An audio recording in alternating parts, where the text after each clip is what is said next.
wanda muke aiki da su a gwamnati su bance ni wallahi tallahi ya ji salamatu ba ina yin wannan abin bane dan ni kaina ko dan abin duniya.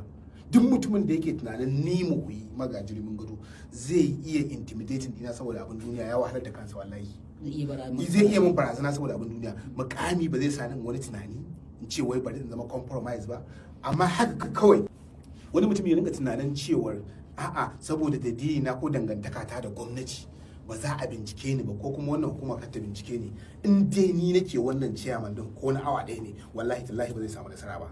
Kuma duk mutumin da yake ganin wai ni na dan kama kujera tun da nake fita ban taɓa fita da gidan nan yi tunanin zan dawo da wannan kujerar ba. Kalubale da nake samu daga gwamnatoci, daga wanda suke cikin gwamnati ko wanda suke ganin cewa wannan gidan ya danganci gwamnati kada ai kaza kada ai kaza su ma su yi na wahala da kansu.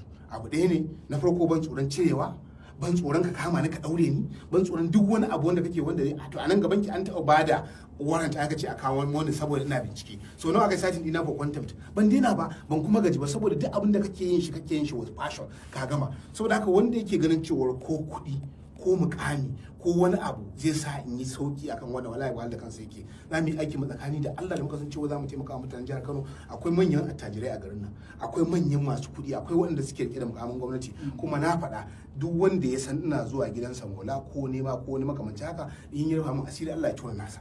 Abinda na sani ina iya gurgudu a commission din nan. Ba zan ce miki ni ban taɓa zuwa na nema commission din nan taimako ba, kuma ba zan taɓa cewa ina budawa tunda gwamnati ba ta iya bamu abin da duk zamu iya yi ba. In aka zo aka bincika za a iya gane cewa aikin da nake a nan gurin na taɓa zuwa na nemo ne dala 100,000 aka kawo kashe gidan nan, kuma ina nemo abubuwa a nan gidan ake yi. Allah ya sani, wanda muke aikin nan da su sun sani.